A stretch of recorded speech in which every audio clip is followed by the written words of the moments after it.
Bueno, hemos leído un texto muy conocido, creo, ¿no? La historia de Gedeón es uno de los personajes de la palabra del Señor que, que más se suele citar y de los que, ¿eh? Porque es una historia además llamativa, ¿no? Bonita, ¿eh? Pero el otro día meditando en esto y en otras cosas, el Señor me hizo fijarme en algunos aspectos que me gustaría compartir con vosotros en el día de hoy. Bueno, como sabéis, Gedeón es uno de los llamados jueces, se les llamaba así, aunque en realidad eran personas que en un momento determinado, en este periodo que se calcula que más o menos dura unos 200 años en la historia de Israel, la época de los jueces, hay varios, está Gedeón, pero también os acordaréis también, por ejemplo, de Samuel, que fue el último de ellos, ¿no? Y, bueno, de algunos otros, no voy a entrar en la historia de todo esto. Sansón también, otro juez famoso, ¿no? Del que se han hecho películas y todo esto. Y he cogido esta parte, os podéis leer todo el contexto, no, si leéis en los párrafos anteriores, en el capítulo 6, pues el Señor se le presenta a Gedeón. Gedeón no era más que un granjero, era alguien que trabajaba el campo. De hecho, se le presenta cuando está con el trigo, está, ¿cómo se llama?, en el lagar, está allí trabajando y tal para recoger el trigo. Y lo que me llama la atención además, bueno, ahora después entraremos, es, el Señor se le presenta y nos dice varias cosas. Os recomiendo que os leáis los párrafos anteriores. Dice que en esa época Israel estaba sembraba, pero venían los madianitas y se lo quitaban todo, se arruinaba la gente y Israel no podía levantar cabeza por causa de los madianitas. Y lo primero que quizás podemos ver ahí es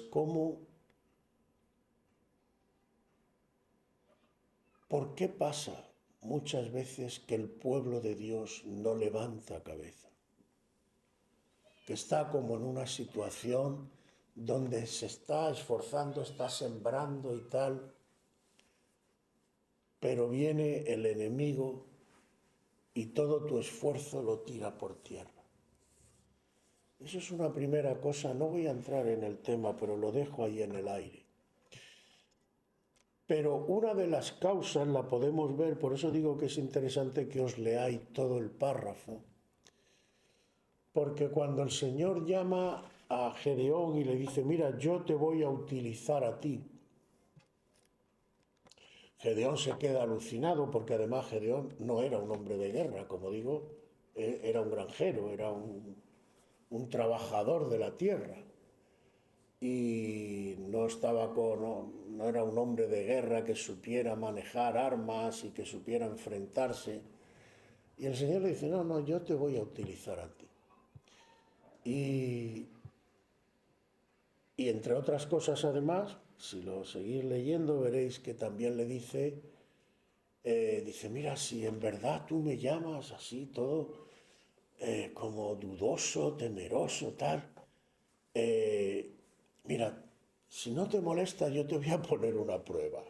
Voy a poner un vellón, un trozo de piel, y lo voy a poner en el suelo, y yo lo que te voy a pedir es que el vellón se llene del rocío y se moje, pero la tierra no. Y el Señor dice, venga, vale, no te preocupes, yo te lo voy a hacer. Y lo deja allí toda la noche y efectivamente va por el día y tal como él había pedido, el vellón estaba lleno de rocío y la tierra no. Dice, ay Señor, ay pero mira, yo te voy a pedir, no te molestes Señor, pero por favor, voy a poner otro vellón, pero ahora me lo vas a hacer al revés.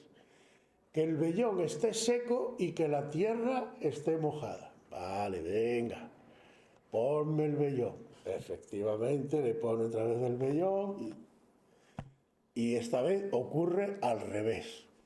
Ay, Señor, tal, no sé qué.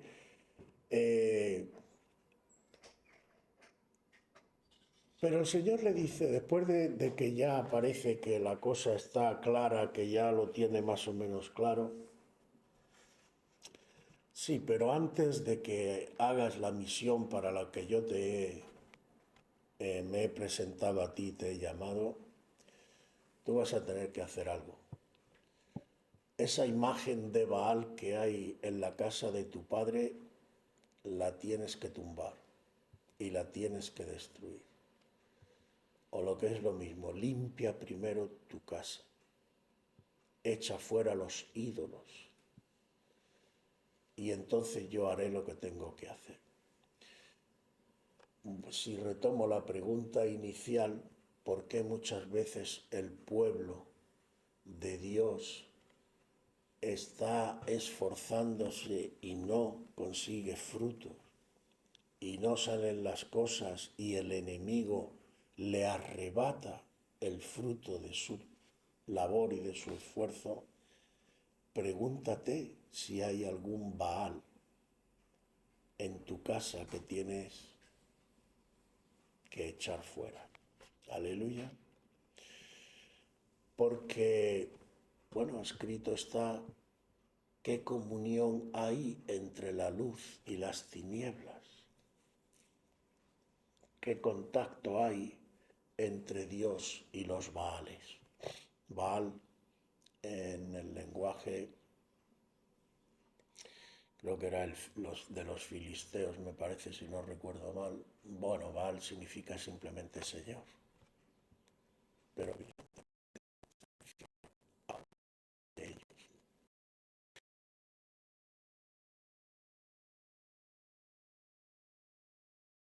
de ahí para lo que meditéis, porque todo está en el mismo contexto y es muy interesante. Pero yo no quería exactamente fijarme en esto. Llegamos al momento del párrafo que hemos leído y entonces nos dice que, bueno, se juntan los hombres disponibles, se juntan a Gedeón para ir a combatir contra los madianitas, que era lo que el Señor le había dicho a Gedeón. Vamos, que yo voy a ir contigo y tú vas a derrotar a los madianitas. Si os cogéis y os leéis también todo esto, veréis que se juntan 32.000 hombres, ¿vale? Se juntan a Gedeón y Gedeón está allí con los 32.000 y se están preparando para, por cierto, también pensad que los que vienen de las familias y de los que conocía, 32.000 hombres, pero no eran hombres de guerra, eran, pues eso, granjeros, gente que estaba por allí. Y el Señor le dice, mira, vamos a hacer una cosa, porque Gedeón, yo no, 32.000 me parecen demasiados contra un ejército que tenían delante de los madianitas que no vean. Y el Señor le dice, mira, 30 me parece demasiado. Bueno, así que vamos a hacer unas pruebas. Mira, lo primero es que tú me vas a reunir a los 32.000 y les vas a decir directamente, mira, el que tenga un poco de miedo, el que no se sienta seguro, el que diga en su corazón, mira, yo no soy hombre de guerra, yo qué hago aquí y tal, bueno, en fin, todo el que no esté muy muy conforme con esto y quiera irse a su tierra, que se vaya libremente. Entonces lo dice y 22.000 se van y se queda con 10.000, ¿vale? Entonces ya ha habido una primera selección, ¿eh? Luego hace una segunda selección, llega a un sitio de un río y le dice, bueno, mira, el que se tumbe para beber o el que beba así directamente del agua y tal, me lo pones aparte. Y el que beba con la mano, me lo pones en otra parte. Y yo además a veces en este tema he oído un montón de cosas, ¿no? Porque yo, por ejemplo, el primer grupo que se va dice, bueno, es que esos son un poco cobardes para enfrentarse a los no sé qué. Luego, ¿por qué escoge el Señor a los que beben con la mano? Porque están listos para ver si viene el enemigo. A veces se dan unas explicaciones, el texto no lo dice, pero yo personalmente, mi opinión es más sencilla, porque además, si el Señor lo que le quiere decir a Gedeón, como ahora después veremos, es que no necesita tanta gente y que el poder viene de Dios, bueno, ¿por qué seleccionar a los que están preparados? Más bien podría coger los tontos y te voy a demostrar todavía más mi poder. No, yo personalmente, en fin, no creo que cada uno tiene su criterio, pero yo creo que es más sencillo. Dios quería poca gente. ¿Por qué escoge a los que beben así? Porque era el grupo minoritario. Porque de una tajada, si se había quedado con 10.000 y los que beben así son solo 300, ha eliminado de una tajada a 9.700 personas y se ha quedado con el grupo minoritario. Como Dios sabe cada uno cómo va a reaccionar, conoce los corazones, ya está, yo con 300 te voy a demostrar. Porque en realidad, ¿de qué se trata? Y ya entramos más en el meollo de la cuestión. ¿Por qué Dios además tiene tanto interés en que sean pocos, en que no? Si luego seguís la historia veréis que el Señor, incluso lo que les propone, en el fondo es una locura y una tontería. Dice, coger unos cántaros con una luz, cuando yo os diga, le pegáis el mazazo al cántaro, lo rompéis, montáis bulla. O sea,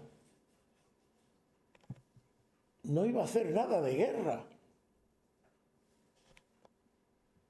Lo único que quería, en realidad, ¿qué era? Que ese grupo de personas confiara en él. Y a Gedeón mismo, tal como lo llama, lo que os he dicho del vellón y tal, todos los tiros, si os fijáis, van por lo mismo. Y yo estaba meditando además, porque otra de las cosas que creo que muchas veces, por eso lo que dice el Señor, meditad, escudriñad la palabra. Porque nosotros solemos juzgar con los ojos del mundo las cosas. Y como dice 1 Corintios 2, la palabra de Dios no se puede tratar así, hay que acomodar lo espiritual a lo espiritual. Y hacemos mal cuando lo que intentamos es acomodar lo carnal con lo espiritual, porque no cuadran además. Y yo me preguntaba, ¿por qué tiene tanto interés el Señor en dejar esto claro? y en que la gente a veces pase situaciones difíciles para que quede constancia de que de Él es el poder. Si lo miramos humanamente, incluso podríamos decir que es soberbia, ¿no? O sea, es como si no... Aquí el guapo soy yo, hablemos en un lenguaje que nos enteremos. Pero a mí eso no me cuadra con el Espíritu de Dios. ¿Realmente Dios es así? Cuando dice, lo predicamos no hace mucho, cuando dice el propio Señor, son palabras del Señor, ahora es glorificado el Hijo y el Padre en el Hijo. ¿Cuándo lo dice? Cuando está al borde de la cruz, cuando va a sufrir, cuando va a padecer. Y si os acordáis, decíamos que iba a ser glorificado, ¿por qué? Porque entonces se iban a ver, se iban a hacer visibles los atributos de Dios, el carácter de Dios, la misericordia, la bondad, la justicia, todo se iba a hacer visible. Entonces, claro, cuando tú entiendes por gloria lo que el mundo entiende por gloria, claro, hay cosas que no te cuadran. Por eso la propia palabra dice que para el mundo la cruz, ¿qué es? Una locura. Es una locura. El mundo no lo puede entender, pero es normal que no lo entienda, porque el mundo juzga, y ya encima juzga las cosas de Dios con una mente carnal, llena de conceptos carnales. Pero nada, ni la justicia, ni el amor, ni la misericordia, nada de esto, cuando lo coges carnalmente, te va a cuadrar con lo que es la realidad en Dios.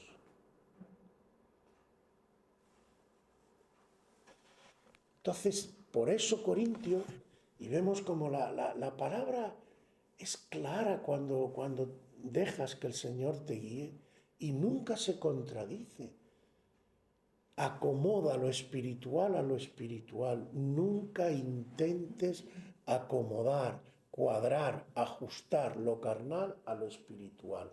Eso siempre va a ser un error, porque la carne y el espíritu... Pero cuando te mueves en el terreno espiritual, verás cómo te va a empezar a cuadrar todo. Y retomamos lo que estaba diciendo.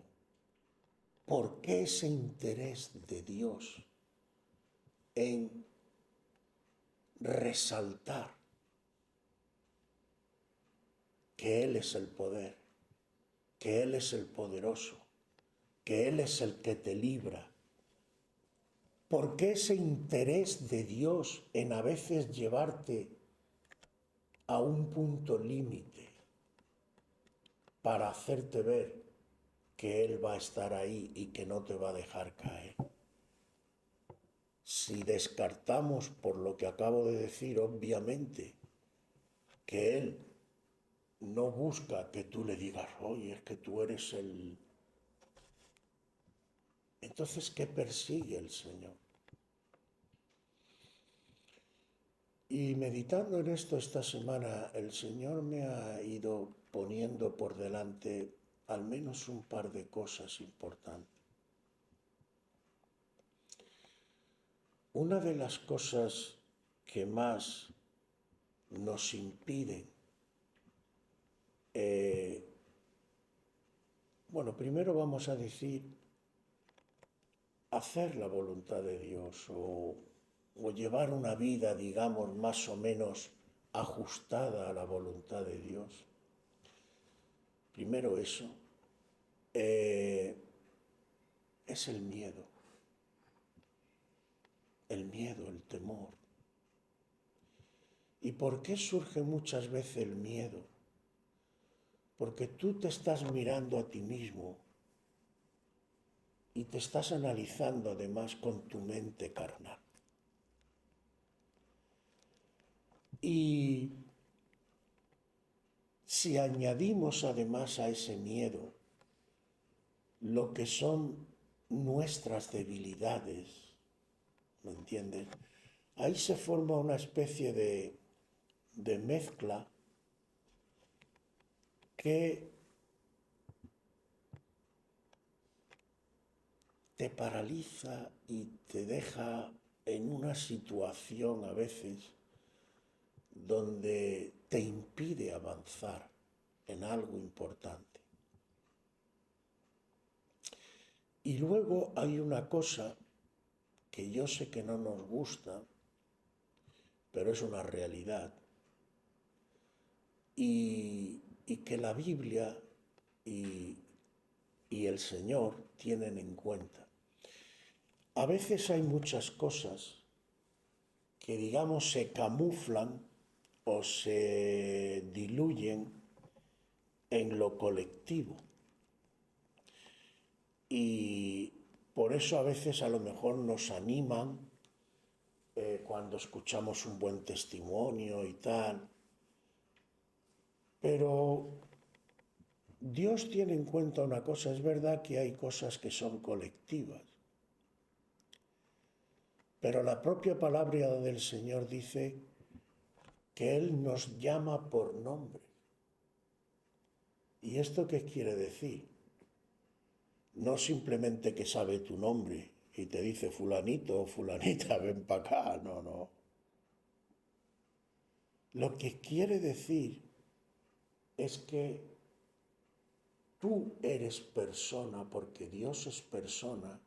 Él te trata como persona con tus particularidades, con tus necesidades que cada uno tiene.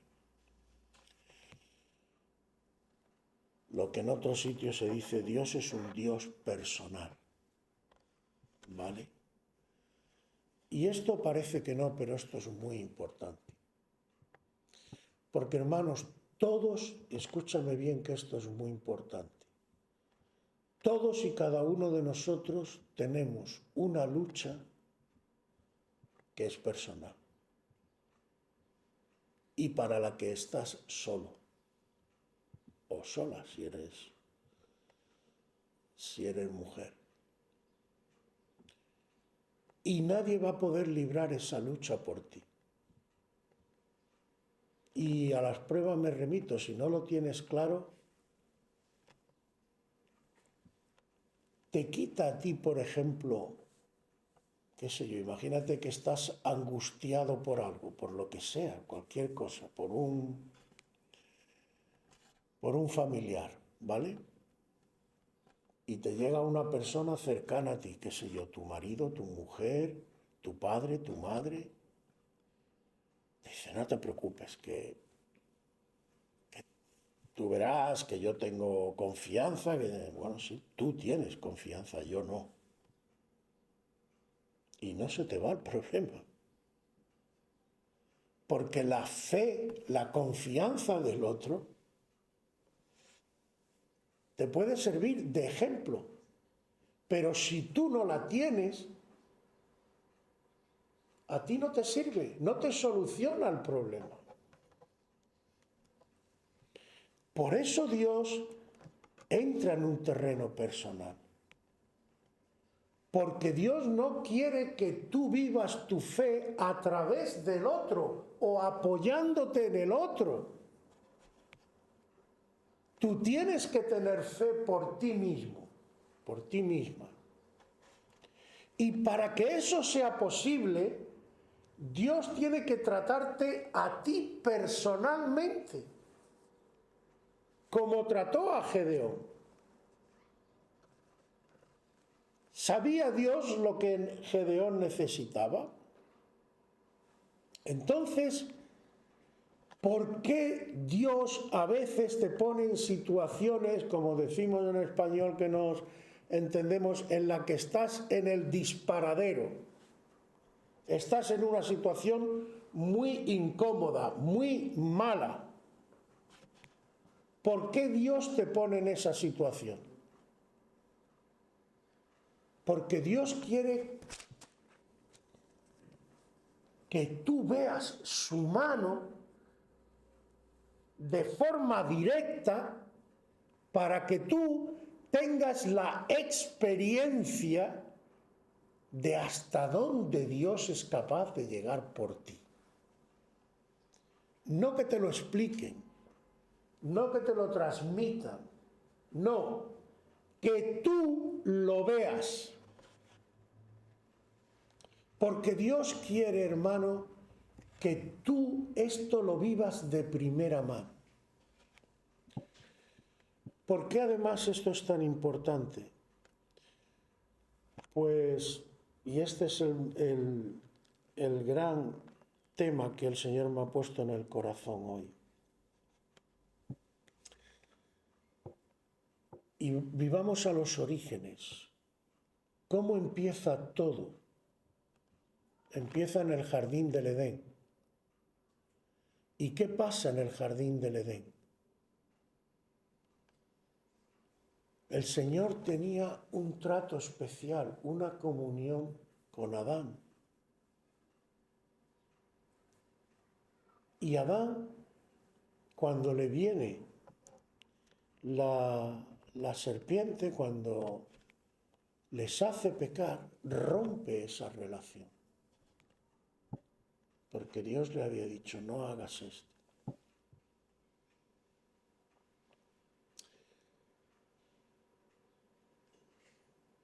¿Cuál es el ejemplo que nos da Cristo, que es el nuevo Adán? El nuevo Adán, cuando la serpiente le tienta, entre otras cosas, le dice, al Señor tu Dios adorarás y a Él solo servirás. Y cuando está a las puertas de la cruz y sabe lo que le espera y está presionado por Satanás, no se haga mi voluntad sino la tuya, Señor. ¿Por qué todo esto? ¿Por qué es tan importante? ¿Qué nos muestra el Señor ahí?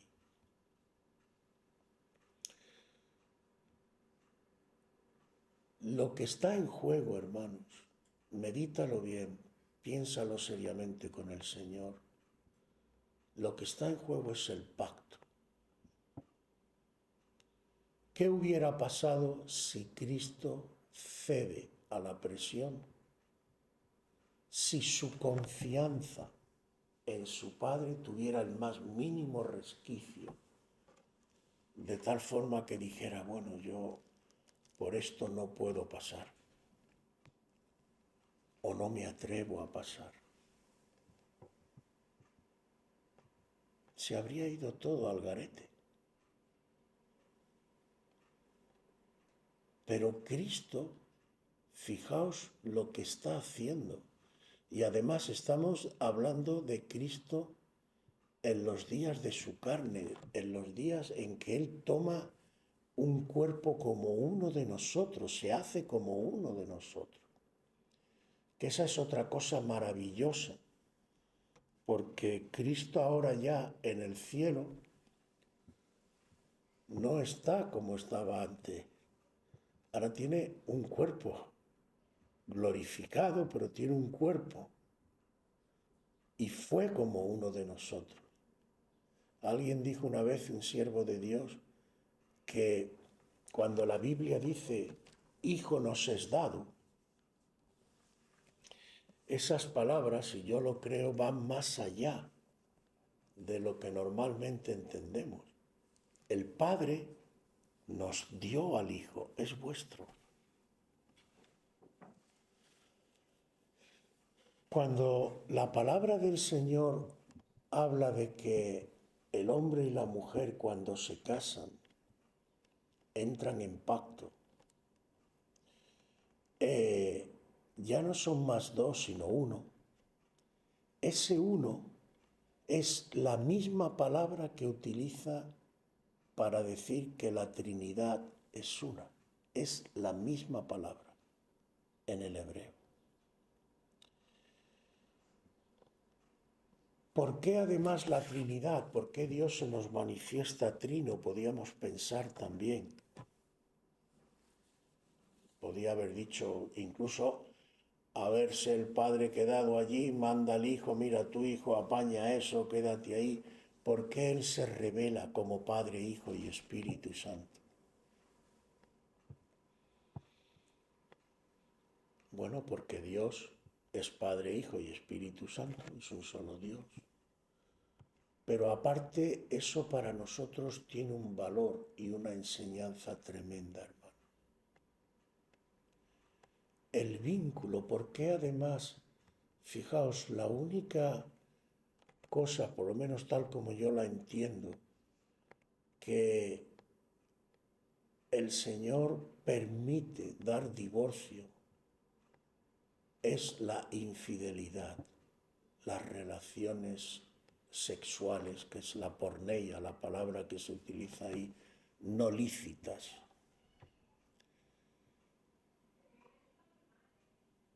La traición al pacto, o dicho de otra manera, a ver, porque quiero entrar en un terreno, a ver si me podéis seguir.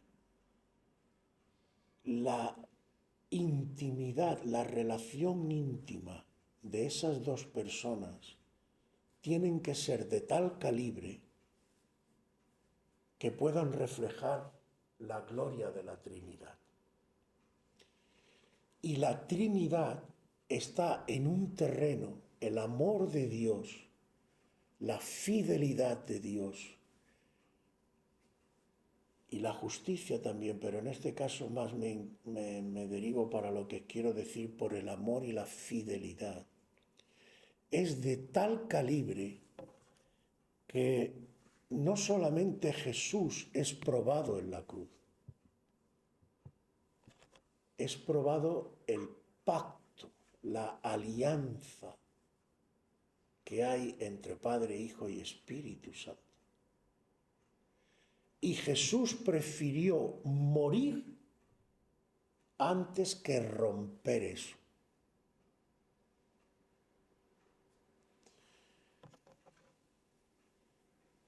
Fijaos todo lo que esto implica. Es, no sé cómo expresarlo, pero es una unión con un pegamento indestructible. Pero escúchame, esa misma unión Dios la quiere tener contigo. Y cuando digo contigo, no con vosotros. ¿Por qué digo contigo y no con vosotros? Por lo que he dicho antes, porque muchas veces nosotros nos comparamos, hacemos nuestro razonamiento, ay bueno, fulanito tal, fulanito, no. Es que Dios te ama a ti personalmente. Y Dios no quiere tener una intimidad de un tipo con uno y otra intimidad de otro tipo con otro y tú vas a llegar hasta aquí. No. Pero Dios te conoce. Y a lo mejor tú ni siquiera has pensado en esto, te consideras poca cosa, piensas que tú, ay, yo con Dios, sí, tú con Dios. Porque Emmanuel, que lo acabamos de decir antes, significa Dios con nosotros. Dios quiere. ¿Por qué Dios prepara la obra de salvación? Si solamente nos preguntáramos por esto, ya responderíamos muchas cosas. ¿Por qué Dios no dice, como le dijo a Satanás, por ejemplo, pues tú vas a ser juzgado? Sí, es verdad que nosotros también vamos a ser juzgados. Y es verdad, y yo ahí no voy a entrar porque entramos también en misterios, yo pienso, si Dios es justo, que Dios le ha dado a Satanás todas las oportunidades que pudiera y muchas más. Pero bueno, no voy a entrar ahí, no es el tema. Pero Dios podía haber dicho, mira, Adán, Eva, me habéis fallado totalmente. Porque esos sí que traicionaron el pacto. Y tal como lo expresa la palabra del Señor, es más fuerte lo de Adán que lo de Eva. Porque tal como lo expresa la palabra, el apóstol Pablo aclara algo, dice, Eva incurrió en transgresión, es decir, pecó, porque fue confundida, porque se lió. Y esto, bueno, ahí entraríamos en otros terrenos, pero normalmente las mujeres sabemos que son más valientes que los hombres, eso de lo piensan luego, primero se lanzan y después, pero bueno, a lo que voy. Eva se lanzó y no se lo pensó y dijo, pues mira, a mí me gusta la manzanica esta o lo que sea. Yo no sé de dónde sale el tema de la manzana, pero bueno, la llamaremos manzana, ala. Y le pegó el bocado. Y es lo que dice el apóstol Pablo, inspirado por el Espíritu Santo, Eva se lió, se confundió y pecó. Pero Adán no. Adán, ¿qué hizo? Si la palabra te dice que Adán no se confundió, evidentemente, indirectamente, ¿qué te está diciendo? Que sabía lo que estaba haciendo. Entonces, ¿cuál fue el pecado de Adán? Que puso a su mujer por encima del Señor. Cedió a su mujer. Su debilidad es su mujer. Confundió, aunque no pega, pero cambió el orden de autoridad. Por eso Dios pone un orden de autoridad en el matrimonio.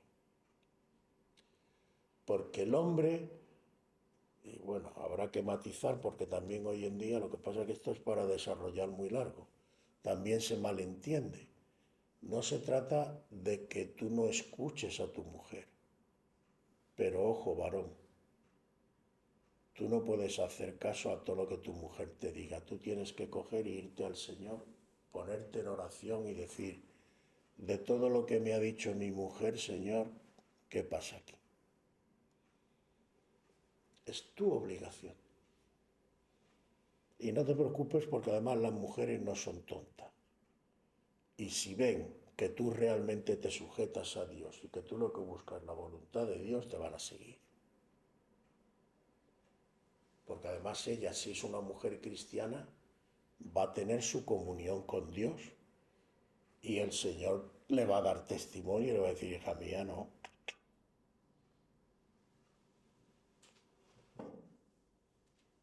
¿Entiendes? ¿Entiendes o no, Xavier? Si una mujer es cristiana y busca a Dios en oración, Dios mismo le va a dar testimonio de cuando tú, por ejemplo, tomas una decisión que a lo mejor la contradice a ella, que a lo mejor no le gusta, pero si tú la tomas porque Dios te ha dado testimonio a ti de que tiene que ser así, no te preocupes porque tu mujer terminará viendo la voluntad de Dios en ti. ¿Comprendes? Por eso en un matrimonio yo siempre digo que tienen que haber dos clases de oraciones. Tenéis que orar los dos juntos a veces, pero a veces yo esto lo practico bastante usualmente con mi mujer. Yo tengo un tema, quiero que el Señor me dé luz, por ejemplo, y yo le digo a mi mujer a veces, mira, ora por este tema, pero no le digo nada más. Tú ora y a ver el Señor lo que te pone. Si el Señor le pone lo mismo que me pone a mí, no hay discusión. Y si no le pone lo mismo, el Señor te está diciendo, algo hay. Porque Dios no le va a decir a ella, esto es blanco, y a ti te va a decir, esto es negro. Y más cuando los dos delante de Dios sois uno. ¿Me entendéis por dónde voy? En definitiva, a dónde iba. ¿Por qué es tan importante entonces todo esto? Porque lo que Adán hizo y atentó, y recalco lo de Adán en este caso, porque a lo mejor Eva no se dio cuenta de lo que hizo, aunque lo hizo mal, porque Eva tenía que incluso haberle preguntado primero a su marido antes de tomar la decisión por su cuenta de pegarle el bocado a la manzana. Pero lo que Adán hizo fue romper el pacto con Dios. Y eso es muy serio. Porque escúchame, este pacto es eterno.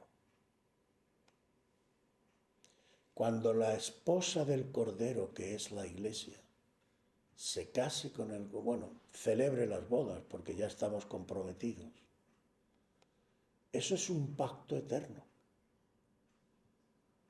con todas las consecuencias. Seremos uno con el Señor. Y eso tiene que ser algo indestructible. Porque además la esposa es llamada a ser la reina del universo. Somos coherederos con Cristo. Heredaremos todo con Él, porque eso significa, según el derecho romano, ser coherederos, heredarlo todo con Él. Toda la creación de Dios será de Jesús y de su amada. Entonces es un tema muy serio. Y ese pacto tiene que fortalecerse. Y ese pacto tiene dos vertientes. Una colectiva, cuando todos estemos arriba, todos los que han sido, como dice la propia palabra, son palabras que están en la Biblia, los que han sido perfeccionados por el Espíritu de Dios. ¿Qué significa qué? Que todos los que están allí, pero cada uno en particular, tiene que ser perfeccionado. Entonces Dios, y voy terminando con esto, porque hasta aquí era donde quería llegar, Dios te conoce a ti personalmente. ¿Qué dice 1 Corintios 13, que es el capítulo del amor? Lo que digo yo, a veces nos quedamos con las palabras bonitas, pero no profundizamos en el mensaje gordo que Dios nos quiere transmitir.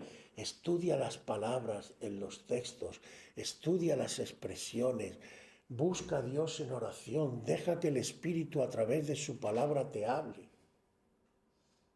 Corintios 13 dice, conoceré, ¿cómo? ¿Quién se acuerda de ese versículo? ¿Cómo? Conoceremos como somos conocidos. Es decir, yo tendré una relación con Dios de intimidad, de experiencia íntima, del calibre que Él la tiene conmigo.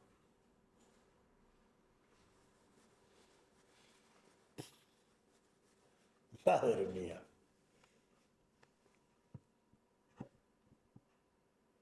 Por eso, hermanos, y en definitiva es a donde llego, ¿cómo está tu intimidad con Dios?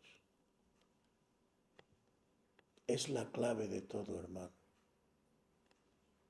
Tuya, la tuya personal. Olvídate ahora del grupo. Y todo lo que está pasando en tu vida es porque el Señor, igual que a Gedeón, incluso a veces, si te tiene que dar pruebas como en el vellón, lo va a hacer. Pero a Él no le interesa que tú digas, oye, qué poder tiene el Señor que con 300, no.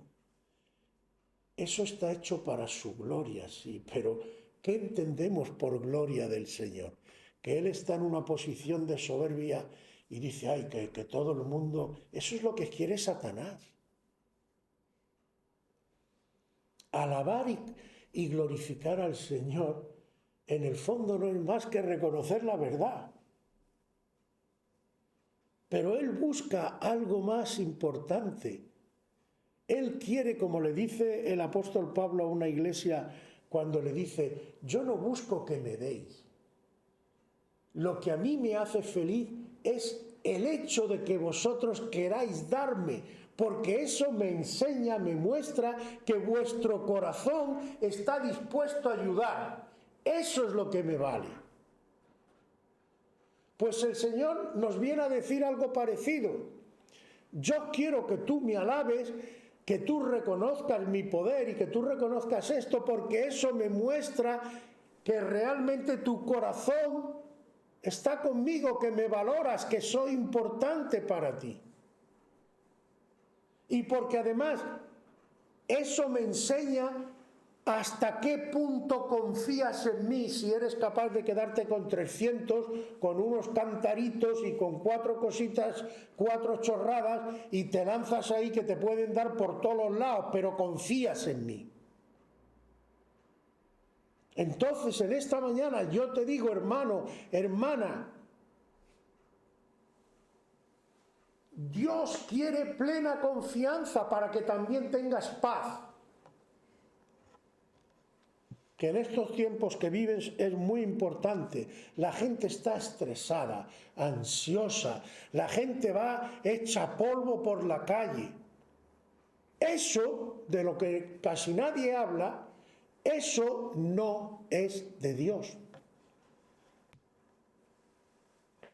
¿Cuántas veces le dice el Señor a sus discípulos, no tengáis miedo? ¿Cómo los saludaba?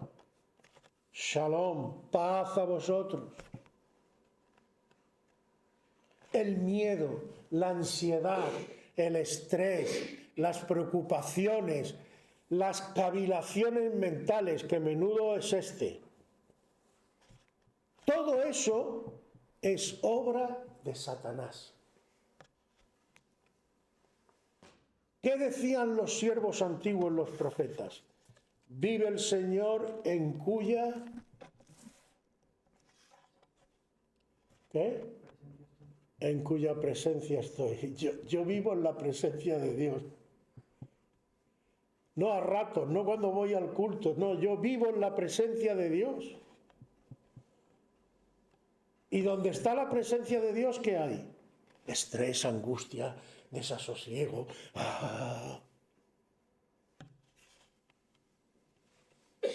Hasta en las visiones. Cuando Juan en Apocalipsis dice que ve el trono del Señor, ¿sobre qué estaba el trono del Señor?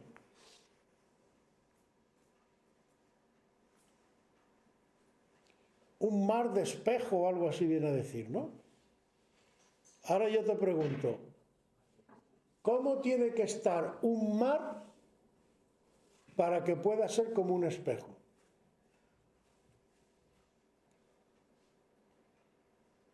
¿Con olas? ¿Con marejadillas?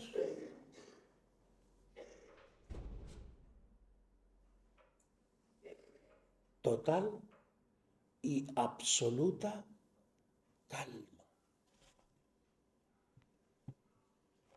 ¿Qué significa? Que el trono de Dios se asienta sobre una paz absoluta.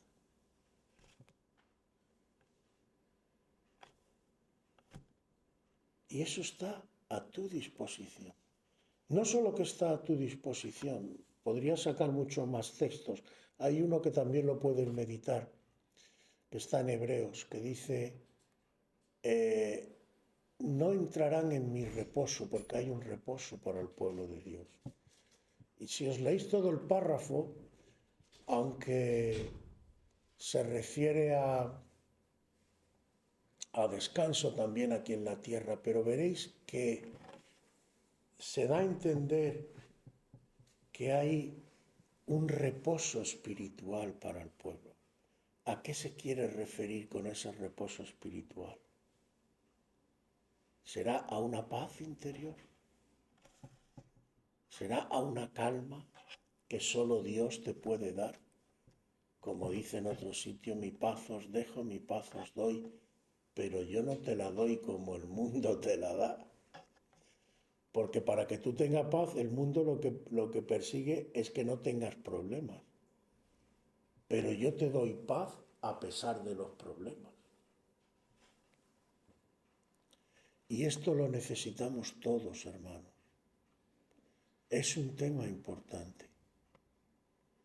Tú necesitas la paz de Dios, el sosiego de Dios, pero eso te viene en el trato íntimo.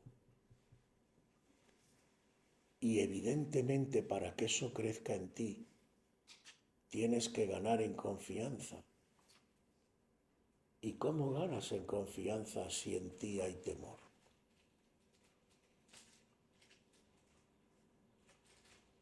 ¿Y cómo se quita el temor si Dios no te hace ver una y otra vez que no te va a dejar? Que pase lo que pase, mientras que tú no le rechaces, Él no te va a dejar. Va a estar contigo hasta el fin del mundo. Él va a estar ahí para que tú aprendas cada vez más a valorar ese pacto que tú tienes con Dios, esa relación. Primero valorarla. Y una vez que la valores, y una vez que la pongas en su auténtica dimensión y te des cuenta de lo que eso significa, tú mismo vas a querer estrecharlo, fortalecerlo, para que se haga una pieza. Y eso es lo que Dios quiere en tu vida. Y no te preocupes, hermano, hermana. Vendrán lo que tenga que venir, pero Dios estará ahí y Dios enriquecerá tu vida y tú te gozarás con Él. Al final terminarás gozándote, le conocerás más. Tu vida será enriquecida. Hasta las experiencias amargas, y te lo digo por propia experiencia, hermano, son muy distintas cuando estás en el Señor que cuando no tienes al Señor. Hasta lo amargo, Dios te lo hace de otra manera. Así que ánimo, hermano. Fortalece cada día más tu relación con Dios y deja que el Señor te llene con su presencia santa. Y valora el pacto.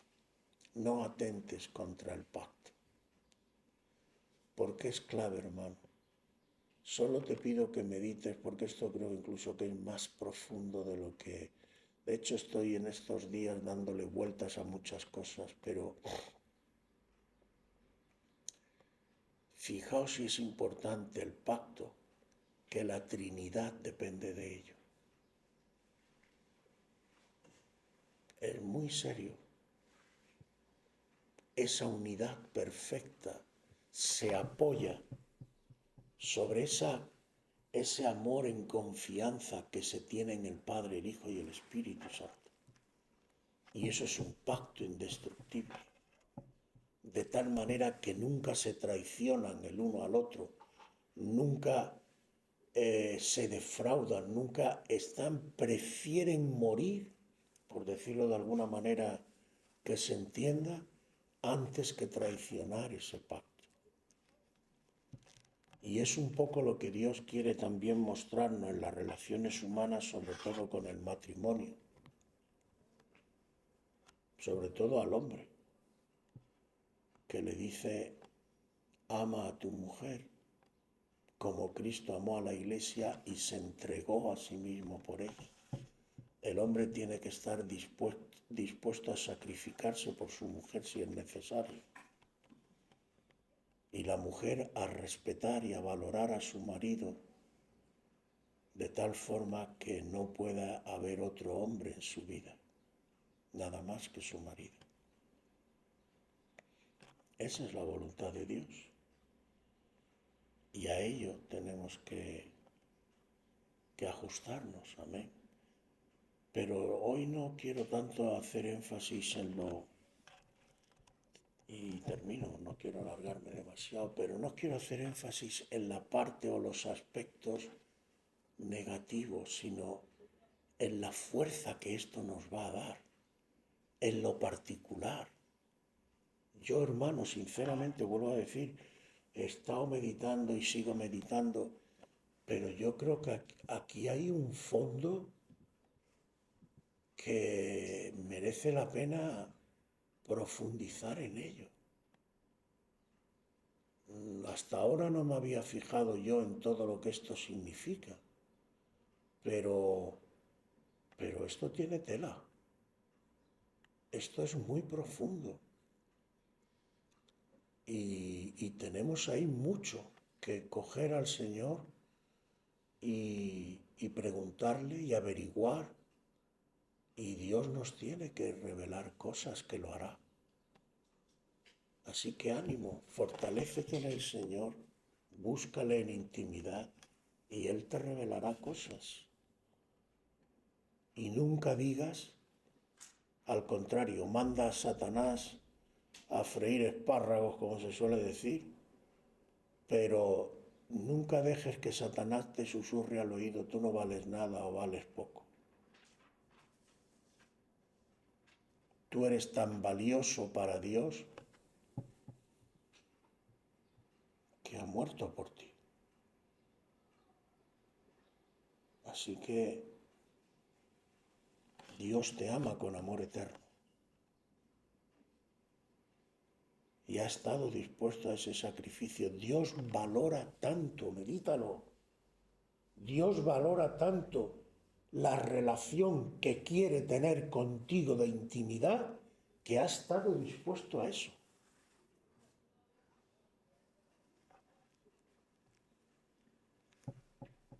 Hermano, no dejes que el enemigo te humille en ese sentido. Y Dios se va a salir con la suya. Vuelvo a decir, la única cosa que podría apartarte de Dios es que tú le rechaces. Es lo único. Pero pruebas, situaciones difíciles, incluso contradicciones, ¿no? Dios va a estar contigo hasta el final. Amén.